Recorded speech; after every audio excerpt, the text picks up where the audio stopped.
Have you ever wondered what you would do if you had to choose between saving someone you love and standing up for what's right? Imagine this, the American frontier, late 1800s, a land where peace is fragile and the future hangs on the courage of a single person. 6 months of uneasy harmony have passed since the last gunshots echoed between the settlers and the Apache people. It's enough time for wounds to fade, for hope to grow, and for a man like Tobias Hartwell to believe maybe the past could stay buried. But peace is a fickle thing out here. One morning, as the sun cuts through the dust over Hartwell's ranch, 5 shadowy riders thunder in, faces hard hearts set on revenge. Among them rides Clayton Morrison, a former hero, twisted by loss, now carrying hatred like a loaded gun. They drag with them the battered body of Ayanna Tobias's closest friend, a symbol of everything he has fought to protect. "Sign this confession," Morrison demands, shoving a crumpled paper in Tobias's face, "or watch your friend die and watch this land bleed all over again." What would you do? Would you betray your honor to save a friend, or would you risk losing someone dear to defend the truth? As the clock starts ticking and the canyon's shadow grows, Tobias is thrust into a battle not just for one life, but for the soul of 2 peoples. This is the story of a choice, a single shattering decision that could save a man or destroy a fragile peace. And every second counts.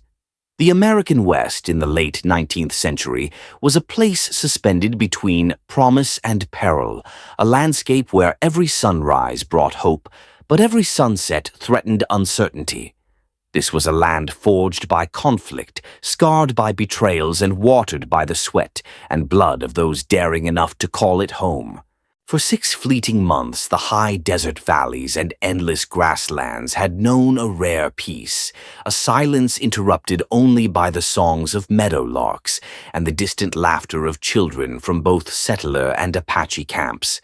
The air carried the scent of mesquite smoke and wild sage, the kind of aroma that could make a man forget, just for a moment, the hard lessons taught by too many years of war. Tobias Hartwell's ranch stood at the crossroads of 2 worlds, a patchwork of weathered cedar posts and sprawling cottonwoods nestled against the red rock foothills. To the north stretched the town of Dusty Bend, where wooden storefronts leaned wearily against each other, and the bell of St. Agnes tolled each evening, a fragile reminder of order at the edge of chaos. Southward across the shallow creek lay the Apache village, low-slung hogans clustered around the council fire, children darting between the shadows, and the steady presence of Chief Dakota and his circle of elders who bore the burdens of memory and hope in equal measure. It was a place where lines on maps meant little. The real boundaries were drawn in the hearts of men, in memories of blood feuds and rare acts of grace. The land itself was a character in the story, a living, breathing presence that shaped destinies. Towering cottonwoods watched over the creek, where Tobias's daughter Emily played with Nashoba, the Apache boy who taught her words in his native tongue. At dusk, when the wind shifted, the air seemed to hum with stories of old raids and rescues, treaties, and betrayals. Love found and lost beneath a sky ablaze with stars. In the golden hours of evening, Sarah Hartwell, Tobias's wife and the schoolteacher for both Apache and settler children, would gather the youngsters in a circle and read aloud by lamplight, her voice threading together the dreams of 2 peoples. Yet, beneath the surface, peace was thin as glass. Every glance exchanged at the trading post, every whispered rumor held the potential to reignite old hatreds. The memory of the last conflict, just half a year past, lingered in the cautious smiles of neighbors and the nervous grip of ranchers on their rifles. The federal marshal in Dusty Bend tried to maintain order, but even he knew that law was a thin veil draped over the wildness of men's hearts. Still, for 6 months the land had held its breath, praying perhaps for a new beginning. It was in this delicate, expectant quiet that Tobias Hartwell built his days mending fence posts, with his calloused hands riding the line at dawn, to count his herd, pausing at the boundary stone that marked the start of Apache land. Sometimes when Emily laughed or Ayanna recounted a tale of peace from his people's history, Tobias allowed himself to hope that this place, harsh, beautiful, and unforgiving, could become a home for everyone. Yet the land itself seemed to remember everything. The dry wind carried echoes of distant hoofbeats and gunshots, reminding all who lived there that peace was never given, only earned and always at risk of slipping away. In this borderland between hope and heartbreak, the stage was set for a choice that would ripple through generations. A test not just of one man's courage, but of the possibility that two worlds could ever truly become one. At the heart of this fragile, sun-bleached world stood Tobias Hartwell, a man whose very presence seemed carved from the land itself, broad-shouldered, weathered by wind, and lost his hands bearing the silent testimony of hard labor and harder choices. Tobias was no stranger to conflict nor to hope. Years of tending cattle on this unforgiving soil had shaped his character as surely as the storms had shaped the canyons. To the white settlers, he was a neighbor. They could count on the first to arrive when fire threatened a barn or water ran low, the last to abandon a friend in need. But to the Apache, he was something rarer, still a brother of the lance, the only white man ever to be entrusted with the tribe's sacred war. Lance, a gesture born not only of gratitude, but of deep respect for the risks he'd taken to save Ayanna's life during a night of violence and fear, and for his willingness to cross the invisible lines that divided two peoples. Beside him, unwavering and gentle as the evening wind, was Sarah Hartwell, his wife and partner in every sense. Sarah had arrived in Dusty Bend years ago as a teacher, driven by a belief that education could heal wounds. Guns never could her intelligence and quiet courage, earning her the trust of both mothers in bonnets and grandmothers in Apache beads. She brought warmth to the weathered kitchen of the Hartwell home, reading stories to children from both communities, teaching them to write their names in English and Apache, believing fiercely that the world could be remade by the young if only given the tools. Their daughter Emily was the living symbol of that fragile dream. Barefoot in the grass or perched on the fence rail, she moved between the two worlds with the ease of childhood learning games and songs from Neshoba, her Apache friend, her laughter a rare music that could silence even the most bitter old men at the trading post. Emily's innocence was a daily reminder to Tobias and Sarah of everything that stood to be gained or lost in this new era of uneasy peace. Then there was Ayanna, the diplomat and peacemaker, whose eyes carried both the wisdom of ancient stories and the burden of impossible hope. In his presence, the fireside glowed brighter, and the sharp edges of distrust seemed to dull his words, bridging chasms that rifles never could. Ayanna trusted Tobias not because of promises made, but because of actions witnessed in the darkness, shared danger bred, and the silent sacred pact between men who had bled for the same cause. Neshoba, the quiet boy with fierce eyes, was the thread that bound Emily's world to Ayanna's. He was often seen at twilight teaching Emily Apache words or listening to Sarah's stories, a living testament to the possibility of friendship, where once there was only suspicion. Yet the shadows cast by this gathering of hope were long, and in them lurked Clayton Morrison, a man as complicated as the land he rode. Once a celebrated hero, his name spoken with pride, and his exploits toasted in every saloon, Clayton now bore the scars of loss and the weight of old betrayals. Grief and anger had made his sense of justice rigid, his quest for redemption poisoned by a thirst for vengeance. In the townspeople's eyes, he was a man to be pitied or feared, but in his own mind, the line between right and wrong had blurred into a desperate logic that justified any act in pursuit of lost honor. Morrison's followers were drawn to him not just by loyalty, but by shared grievances, men and women who saw in his rage a mirror of their own pain. It was this tapestry of souls, Tobias, Sarah, Emily, Ayanna, Nashoba, and even Morrison, that made up the living, breathing heart of the frontier. Each bore their own burdens, each held a piece of the future in their hands, and each, whether knowingly or not, stood on the threshold of a moment when courage, compassion, and forgiveness would be tested as never before.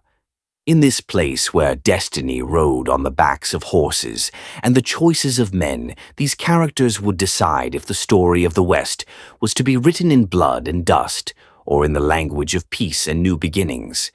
The fragile peace that had settled over Dusty Bend and the neighboring Apache village was shattered, not by the sound of gunfire, but by the sudden chilling arrival of a threat more insidious than any open battle, a threat that rode in on the backs of 5 men whose hearts had been hardened by old wounds and whose eyes burned with the desperate hunger of those who had lost too much to the passage of time. The day began like any other with Tobias Hartwell mending fence posts by the creek, his mind at ease as he listened to the distant laughter of his daughter and Nashoba.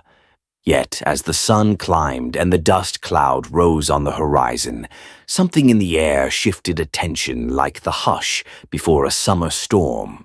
Within minutes, 5 riders appeared on the eastern ridge, horses lathered with sweat, their approach purposeful and merciless.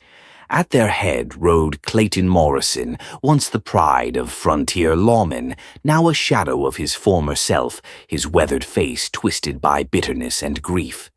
The glint of a blood-stained Apache headband, dangling from his saddle like a hunter's grisly trophy, sent a jolt of dread through Tobias's veins, a silent, unmistakable message that this was no ordinary visit.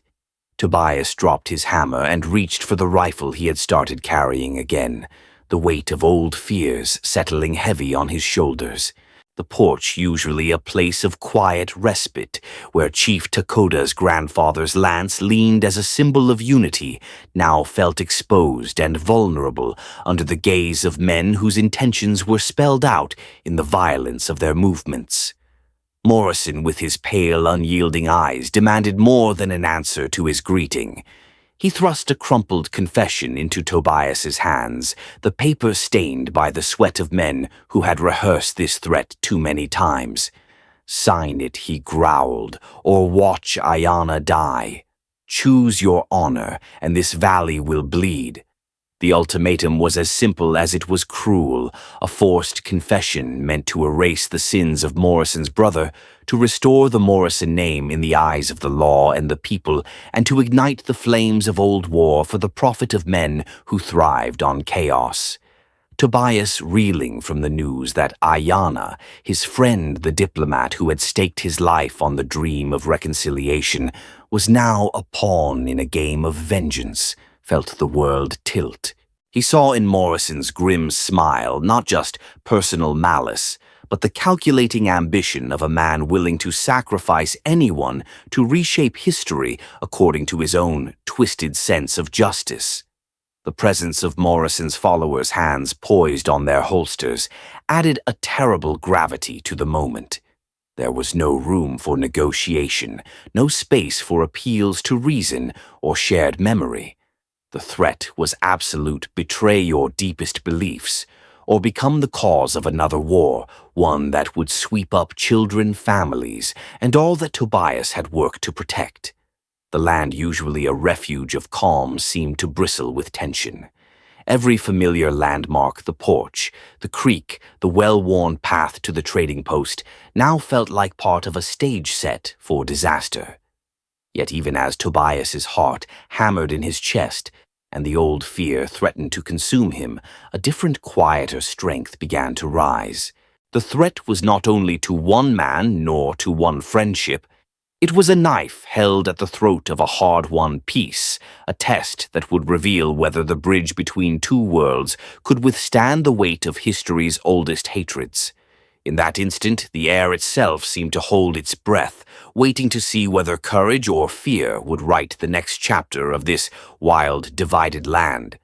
Standing on the porch of his weather-beaten ranch, confession trembling in his hands, and 5 armed men waiting for his decision, Tobias Hartwell felt the world shrink into a single impossible dilemma, a moment that seemed to stretch across the very fault line, dividing hope from despair. The ink on the paper was not yet dry, but its meaning was already etched deep into his bones sign, and in a heartbeat, everything he had built, his name, his honor, the trust so carefully woven between settlers and Apache, would be torn to shreds. Refuse. And the price would be Ayana's blood, the life of a friend who had become as dear as a brother.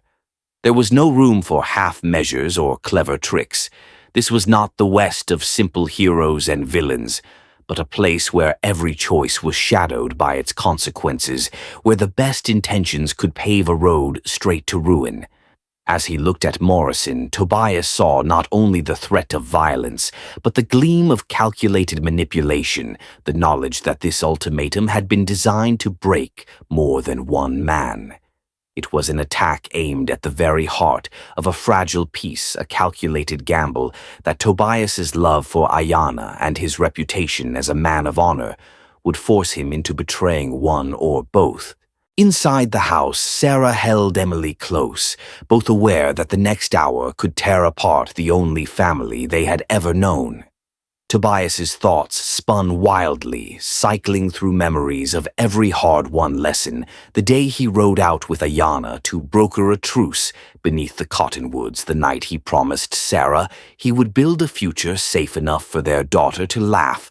Without fear, the afternoons he taught Emily to ride along the invisible boundary that once separated friend from foe. Now all of it teetered on the edge of a single decision. The voices in his head grew louder with every tick of the clock. Was any principle, honesty, justice, even peace worth more than the life of a friend? Was the sacrifice of one man, even one as brave and kind as Ayana, an acceptable price to keep war from returning to these lands? And if Tobias did, as Morrison demanded, would he be saving a life or only condemning 2 peoples to a future built on lies and mutual suspicion? Outside the Apache war, Lance, resting beside the porch, caught the sun in a flash of memory, the day Chief Dakota entrusted it to Tobias, not as a weapon, but as a symbol of trust. That trust was now balanced against a gun barrel, its fate tangled in a web of hatred and old wounds. In that moment, Tobias's sense of self, the unyielding, upright man he had tried to be, felt dangerously close to breaking. And yet beneath the fear and the fury, another current ran the certainty that whatever choice he made would echo far beyond the bounds of his ranch. Sarah's eyes, filled with worry and fierce love, reminded him that he was not alone in this test. He thought of Emily and Neshoba children, whose friendship was the very hope that had driven all his sacrifices. Wasn't the real question not what he could endure, but what kind of future he dared to leave for them? To betray his word was to poison that future, but to do nothing was to become the architect of his friend's death, and perhaps a new era of war. The weight of history pressed down on Tobias, generations of violence, the thin line between justice and revenge, the rare flickering moments when peace had seemed possible. Alone, surrounded, the wind rising and the threat of gunfire in the air, he saw with painful clarity that there was no perfect answer, only the courage to risk everything for a chance at something better. As the hourglass emptied, the land seemed to hold its breath with him, waiting to see if a single man's integrity could stand between 2 worlds on the verge of being torn apart forever. As the sun began its slow descent behind the jagged hills, painting the sky in bleeding streaks of orange and crimson, Tobias Hartwell's heart churned with a storm of emotions, more savage than any physical threat he'd faced on this untamed land. Every breath felt tight and ragged in his chest, as if the very air carried the weight of 1,000 unspoken fears and responsibilities. The silence on the ranch was deafening, broken only by the distant, innocent laughter of Emily and Neshoba children, untouched by the shadows now closing in on their world. For Tobias, those simple sounds were both a comfort and a torment, a reminder of everything at stake, of the fragile innocence that war and hatred could shatter in an instant. Inside the house, Sarah moved quietly, trying to mask her own worry with the everyday motions of preparing supper and folding laundry. But Tobias saw the tremor in her hands, the way her eyes lingered too long on Emily's tousled hair. He wished, not for the first time, that he could shield them from the darkness, pressing in at their door, that he could somehow build walls high enough to keep out the violence and old grudges that seemed to haunt the West like ghosts at dusk. But he knew too well that no wall, no matter how strong, could guard the soul against the agony of impossible choices. His mind circled endlessly around the ultimatum laid out by Morrison: sign the false confession, betray everything he had fought for, and perhaps save his friend's life, or refuse and risk igniting a new wave of bloodshed, starting with Ayanna. The thought of Ayanna, brave, loyal, a man who had called Tobias brother, not just in words, but through years of shared danger and hope, stabbed at his conscience like a hot iron. How could he choose between the loyalty of friendship and the integrity that defined him? Each path seemed a kind of death. The death of honor on one side, the death of a brother on the other. He remembered nights spent riding with Ayanna along the boundary line, talking about a future where their children could play together, their people united by trust rather than suspicion. All those dreams now teetered on the edge of a single desperate decision. The land itself seemed to conspire in Tobias's turmoil. The wind moaned through the cottonwoods with a mournful voice, dust swirling at his feet, the horizon distant and unreachable. The faces of neighbors and Apache elders flickered in his memory, all the hands he had shaken, the promises made, the acts of courage that had earned him both the war lance and the wary respect of two peoples. What would they think if they saw him now, afraid, uncertain, paralyzed by the enormity of his choice? Sarah's quiet strength was both a balm and a burden. She did not demand answers, but he saw the question in her eyes. What will you do, and who will you become when you do it? Tobias knew that whatever choice he made, he could not escape the pain that waited on either side. The struggle within him was not simply about honor or survival, but about the kind of legacy he would leave to Emily, to Neshoba, to every child who might grow up in a land either scarred by old hatred or healed by new courage. Would he teach them that doing the right thing meant risking everything even when the cost was nearly unbearable? Or would he show them that sometimes mercy and sacrifice must walk hand in hand with truth, and that the real battle was not on the canyon floor, but in the hearts of those who dared to hope for peace? As dusk deepened and the first stars appeared, Tobias felt the full crushing weight of being not just a man, but a father, a husband, a brother in arms, and the fragile bridge between two worlds whose fates now depended on the tremulous courage of a single soul, wrestling with the darkness, longing for a dawn he was no longer sure would come. In the darkest hour, when Tobias's world seemed most narrow and hope threatened to vanish into the coming night, it was his allies, each shaped by the land's hardship and by love for something greater than themselves, who began to gather silently around him, forming a web of courage and support that neither threat nor fear could so easily break. Sarah, his wife, was the first to act. Though outwardly composed, her mind was already racing through all the stories she had heard from the women in both the settler and Apache communities, the quiet exchanges at the well and the market, the lessons whispered from elder to youth. She knew that when men were trapped by pride and violence, it was often the women, the mothers and daughters who could see through the fog of war to the heart of what mattered most.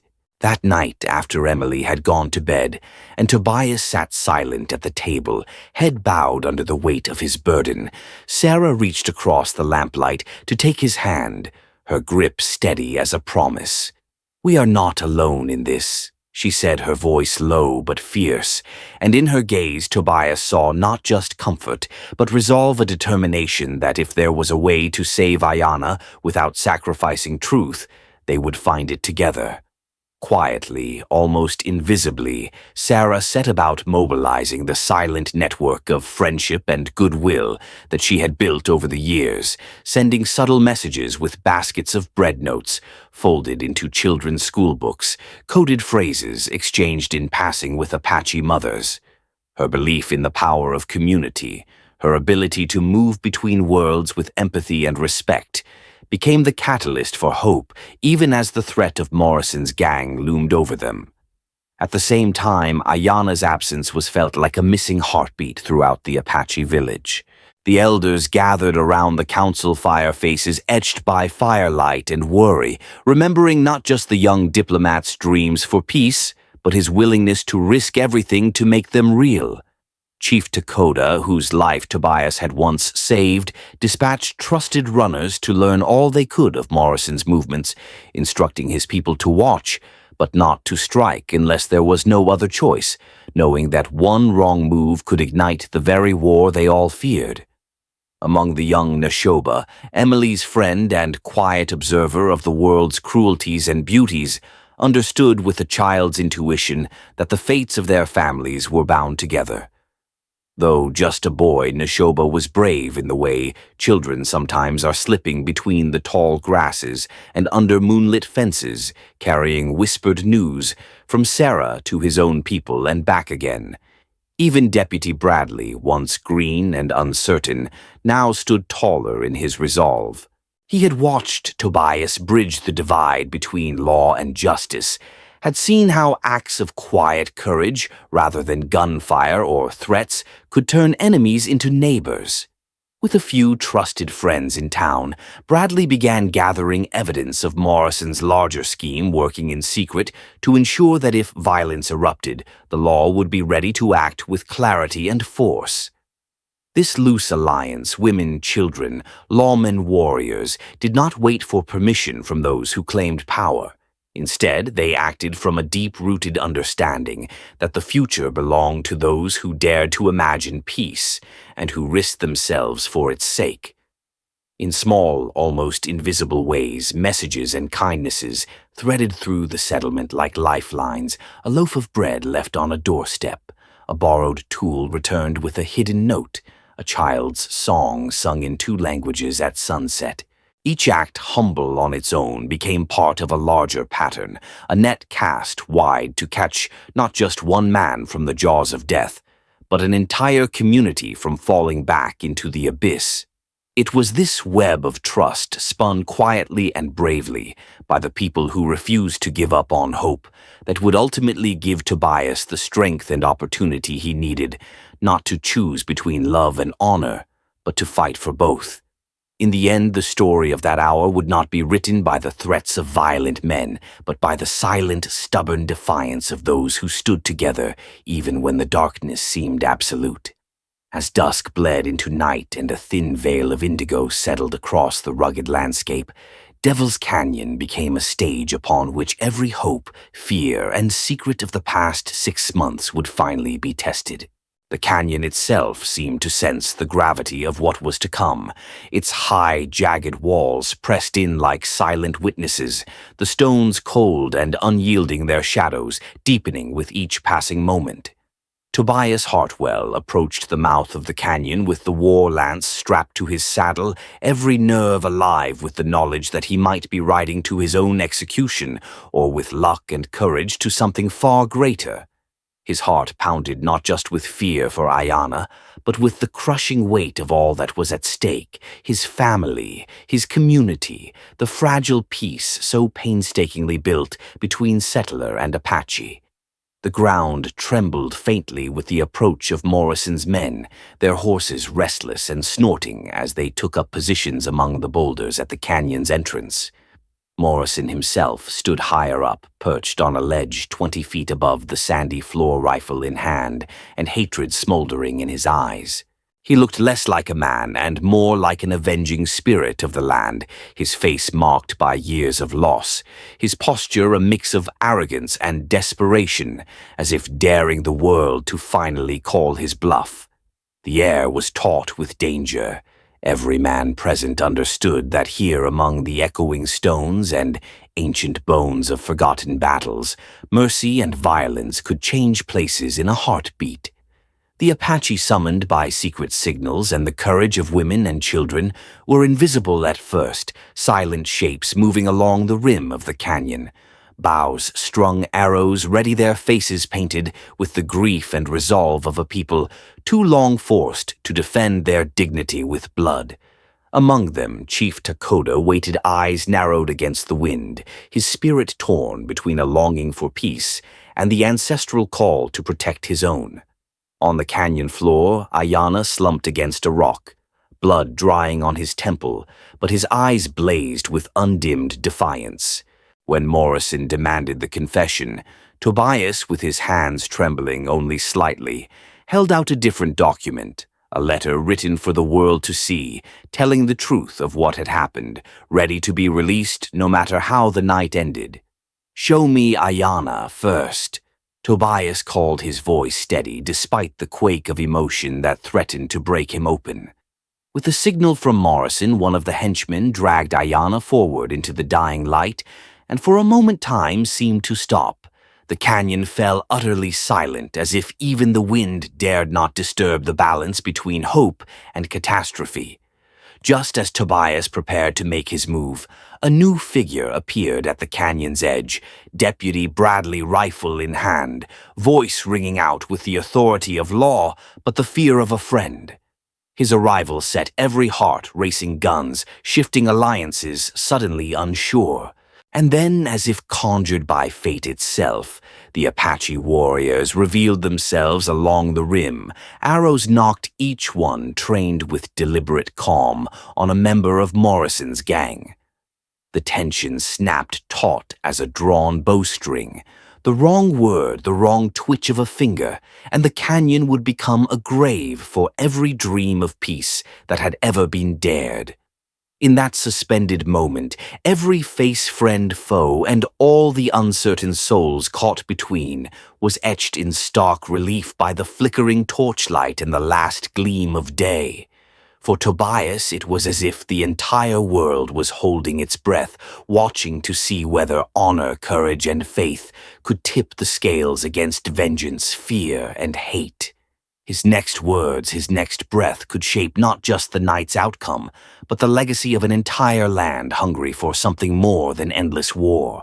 In the hush before history's verdict, Devil's Canyon itself seemed to pray that someone, anyone, would be brave enough to speak peace into the gathering darkness.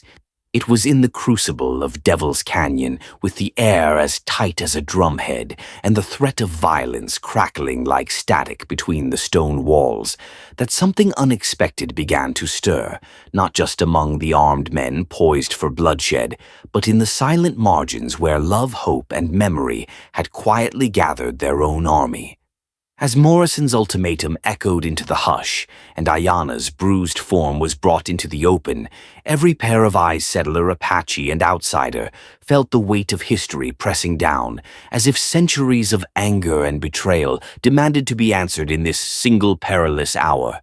Yet it was not a bullet or an arrow that broke the spell, but the tremulous, unwavering voice of innocence itself, Emily, Tobias's daughter, and Nashoba, her Apache friend, who together appeared at the edge of the torchlight, their small hands clasped in silent defiance of the lines adults had drawn between worlds.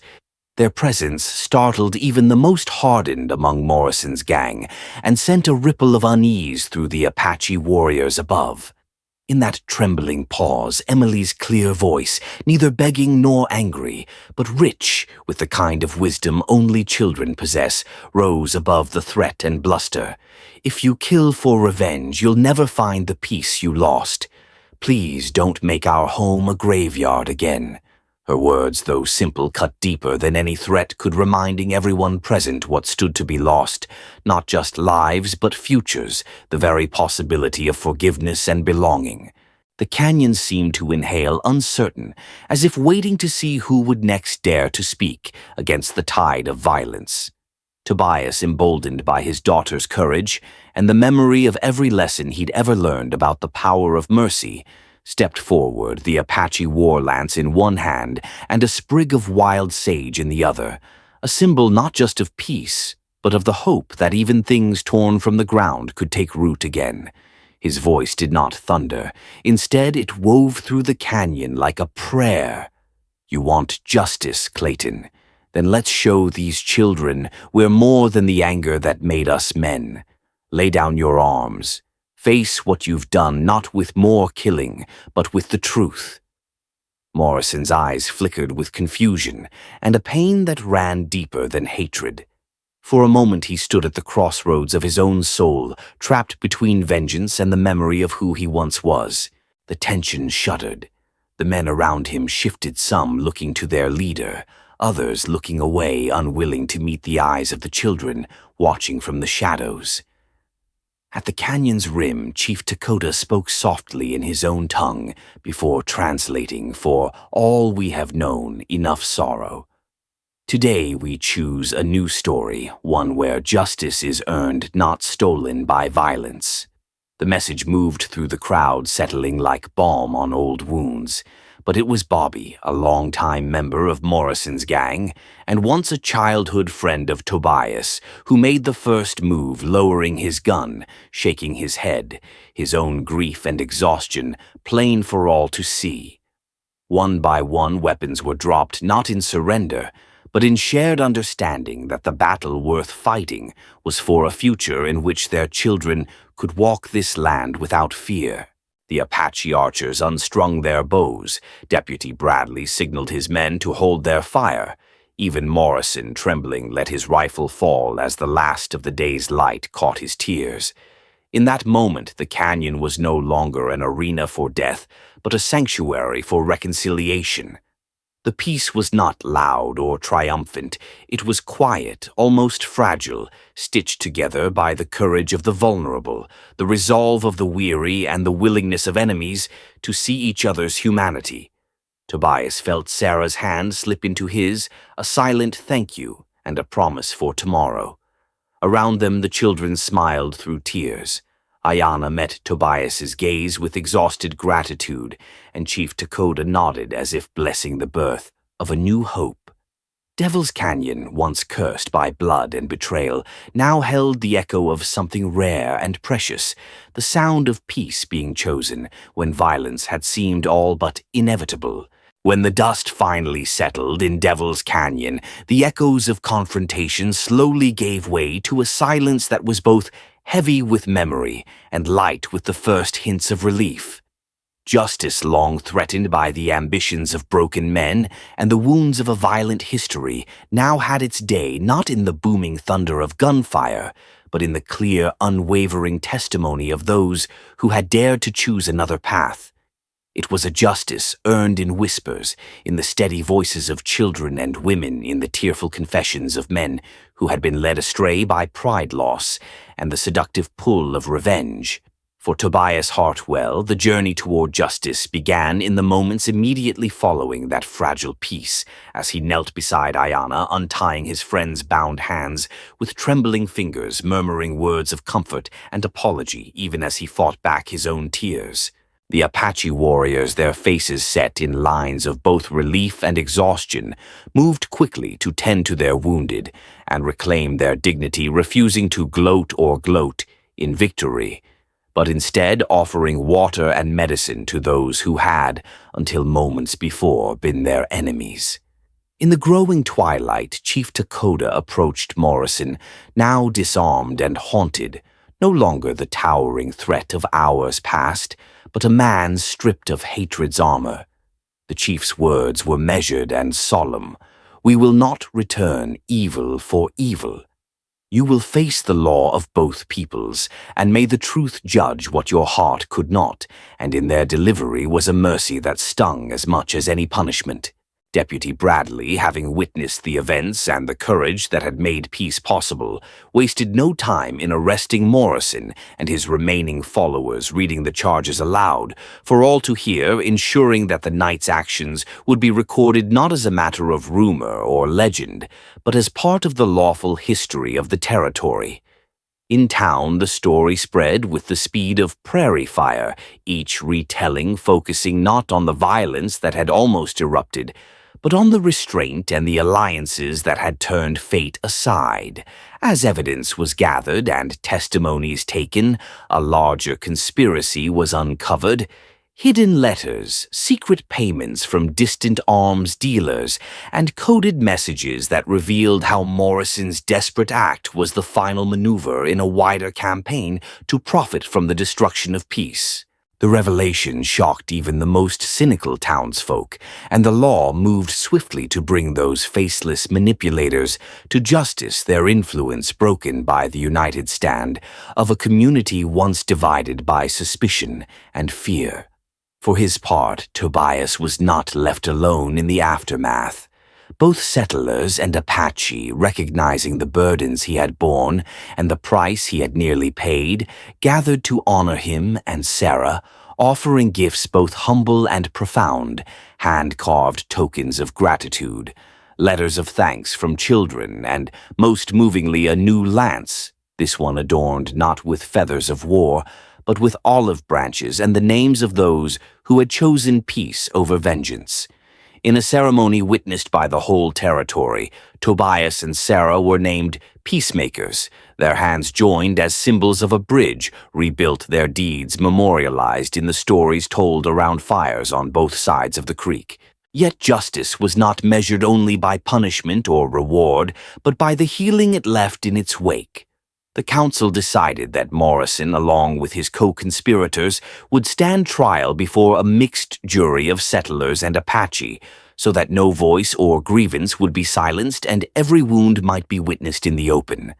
As the night deepened and the stars gathered over a land both scarred and blessed, Tobias felt a cautious hope returning, not the naive optimism of the past, but a hard-won faith in the power of honor, truth, and the quiet heroism that lives in every person brave enough to speak for peace. In this way, justice was not merely restored, it was transformed, woven into the fabric of a new community where dignity and mercy could finally take root. In the days and weeks that followed the turning point at Devil's Canyon, the community of Dusty Bend and the neighboring Apache settlement found themselves quietly navigating a new landscape, not of broken treaties and simmering suspicion, but of uncertain friendship, honest dialogue, and the slow mending of trust. The violence that had nearly torn them apart became a memory, not erased but transformed, each scar on the land and on their hearts a reminder of how close they had come to losing everything and how precious the gift of peace could be when it was finally chosen not by decree but by the small, stubborn acts of ordinary people. It was in the simple rituals of daily life that the first and deepest healing began. Children once kept apart by lines drawn in fear now played together in the fields that stretched between ranch and village, their laughter a kind of music that softened even the hardest faces. Emily and Neshoba became inseparable, weaving crowns of wildflowers, racing the wind on borrowed ponies, inventing games that borrowed words and customs from both heritages. Their friendship, pure and defiant in the way only children can be sent, ripples through their families. Mothers began trading recipes and helping each other with harvests.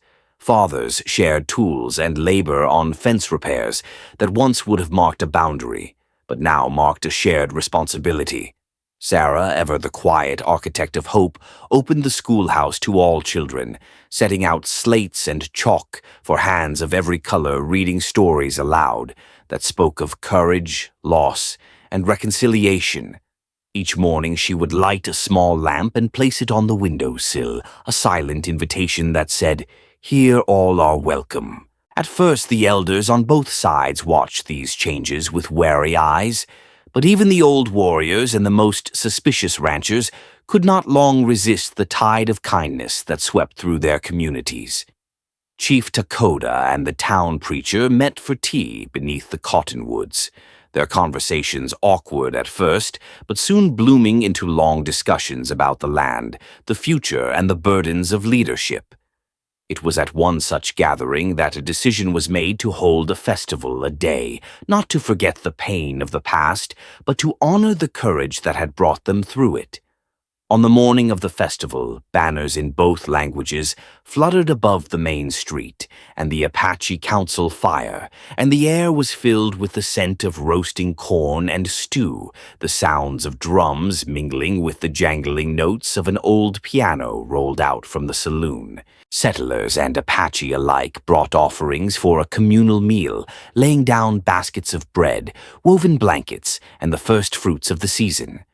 As the sun set, children unveiled a great mural painted on the side of the schoolhouse, an explosion of color showing two hands, one light and one dark, holding a sapling that grew into a tree whose branches sheltered both houses and hogans. Beneath it, Emily and Neshoba, their fingers still stained with paint, explained to the crowd, "This is the tree of our new home." There were tears in many eyes, and for once, they were tears not of grief or regret, but of gratitude and hard-won hope. Throughout that evening, stories were exchanged, some sad, some joyful, all threaded with the common longing to belong, to be understood, and to start again. Forgiveness was offered not in grand gestures, but in the small acts of generosity and patience that slowly undid years of suspicion. When night finally fell and the festival fire burned low, Tobias and Sarah stood together, watching the children dance under a sky scattered with stars, their hearts full with the knowledge that the true healing of a wounded land begins not in the courts or the councils, but in the courage of neighbors willing to see each other anew. In that quiet, enduring moment, community became not just a word, but a living promise, a promise that, no matter what storms might come, they would face them as one. As the long twilight settled over Dusty Bend and the neighboring Apache lands, the world seemed to hold its breath, letting the lessons of recent days soak deep into the roots of memory. In the soft golden glow of the community festival's closing, with families lingering beside dwindling fires and children's laughter drifting through the warm air, Sarah Hartwell found herself at the center of a gathering that was both celebration and silent reckoning. She stood beneath the mural painted by Emily and Neshoba, that tree of hope and unity, the children's hands still flecked with the colors of their vision. The silence that greeted her was heavy, not with expectation, but with a quiet openness, a collective willingness to listen, to feel, and to believe again. Sarah's voice, when it came, was gentle and steady, the kind of voice that draws strength not from volume, but from the quiet certainty of a truth, hard-earned. She did not speak of the blood spilled or the dangers faced, nor did she call attention to her own courage or the burdens her family had borne. Instead, she spoke of the small, often unnoticed acts that had led them all to this moment, the loaves of bread passed from hand to hand when food was scarce, the songs sung in 2 languages at sundown, the willingness to tend a neighbor's sick child, even when old grievances still ached like half-healed wounds. "We are not defined by the battles we have fought," she said, her eyes meeting those of both settlers and Apache, her words carried by the hush of the waiting crowd, "but by the bridges we choose to build each day, sometimes in the open, but more often in the quiet corners of our lives." She paused, letting the weight of that truth settle on the hearts of her listeners. It was not a single act of heroism that brought us here, but 1,000 small acts of decency, 1,000 chances to see each other's pain and to offer a hand instead of a fist. In that moment, Sarah's memories seemed to blend with everyone else's, the image of Ayana's battered but unbroken face, the sight of Chief Takoda and the town preacher clasping hands in the middle of Main Street, Emily and Neshoba trading words and stories until they had made a language all their own, Tobias battered by doubt, yet choosing hope every time the night pressed hardest. Peace, Sarah continued, is not given by treaties or speeches. It is grown like a tree, like a friendship, by patient hands and steadfast hearts. It is the courage to forgive, even when you are right, to reach across what seems impossible, and to believe that the future is worth the risk of trust. Her words moved through the crowd like a balm, softening the scars of suspicion and pride, inviting even the most wounded to imagine that healing could begin with something as humble as an apology, a meal shared, a story told without shame. As Sarah stepped back, the elders of both communities rose one by one to add their voices, not to debate or relive old wrongs, but to offer their own lessons. How kindness can outlast violence. How a land once marked by graves can bloom with new beginnings. How children who are taught to see the humanity in their neighbors will grow up to break the cycles their parents could not. That night, as the last lanterns flickered out and families walked home beneath a sky washed clean by forgiveness, the final lesson was not just spoken, but lived the promise that hope, if chosen again and again in the smallest of moments, can knit together even the most divided hearts, and that the true story of Dusty Bend and the Apache was not one of blood and vengeance, but of ordinary people brave enough to choose love, who built a future out of compassion, one quiet act at a time. As the days rolled gently onward from the festival of healing and unity, the land itself seemed to soften, as if relieved by the peace that now lingered in the air. But for many in Dusty Bend and the Apache village, the work of true reconciliation was not yet complete. It was a daily act, stitched slowly into the fabric of their lives. The memory of what had almost been lost, a community friendship's futures, hovered like a quiet warning, urging vigilance not against one another, but against the slow creep of old grievances. For Tobias Hartwell, that lesson was never more vivid than in the days that followed Morrison's capture. The former hero, stripped of his weapons and bravado, now sat in the shaded cell at the edge of town, his eyes fixed not on the horizon, but on the dust at his feet, wrestling with the ruin wrought by his own hands. Many argued for swift and harsh punishment, and it would have been easy satisfying even to yield to anger and declare that justice demanded an eye for an eye. Yet as the council gathered, made up equally of Apache elders and town leaders, another voice slowly rose, a voice that spoke not of vengeance, but of understanding and release. It was Chief Takoda, his face weathered by years of conflict, but illuminated now by something softer.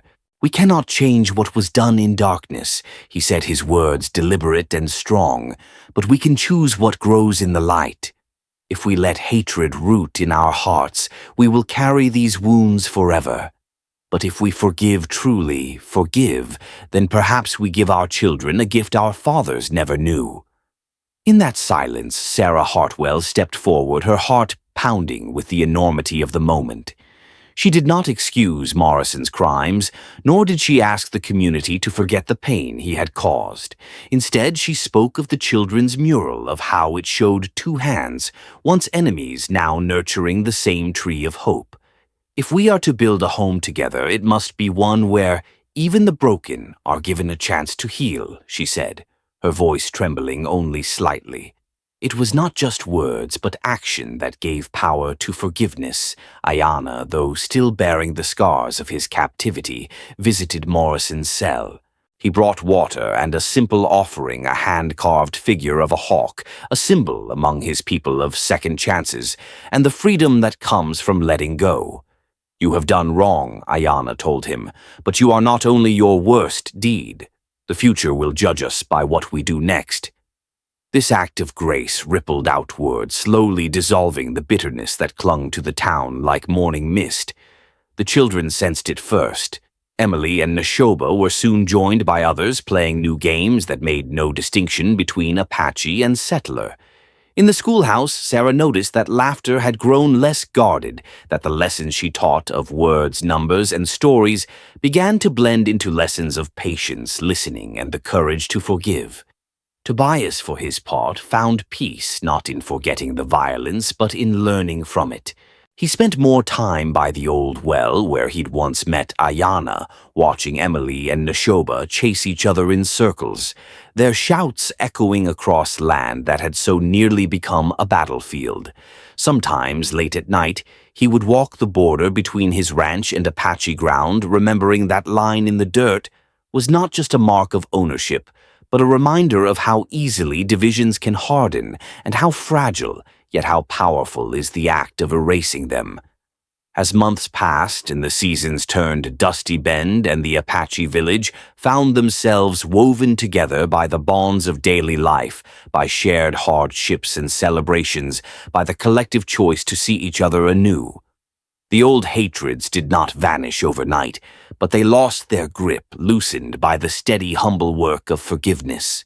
In every meal shared, every fence mended together, every argument resolved without anger, the future was written one where their children would know not only the story of blood and pain, but the deeper, braver story of people who looked at their enemy, saw a neighbor, and offered a hand instead of a fist. The legacy of that choice was not only peace for a generation, but a living hope that in the face of old wounds, the courage to forgive and move forward would always be possible, and always worth the cost. The heart of this story is not just about the wild frontier or the clash between settlers and native peoples. It's about the everyday courage it takes to break the cycle of old hurts and build something new together. In Dusty Bend and the Apache village, we see that peace is not a single heroic act, but 1,000 small decisions, choosing kindness when suspicion would be easier, listening when anger wants the last word, forgiving, truly forgiving, when we have every reason to stay divided. The mural painted by the children, showing hands of different colors, nurturing the same tree, is a reminder that community isn't born from sameness, but from shared dreams and the hard work of seeing one another's humanity. The story's lesson for us is simple yet profound. Our biggest legacies are made not in grand gestures, but in everyday moments, helping a neighbor reaching across a line that once divided, letting go of old grudges, and teaching our children to do the same. Especially in America, a nation built by many cultures and histories, these choices matter more than ever. If we can find the courage to forgive, to speak honestly, and to build bridges where there were once fences, then we can create a future worth passing on, one where hope is stronger than hate, and where every person has a place to belong.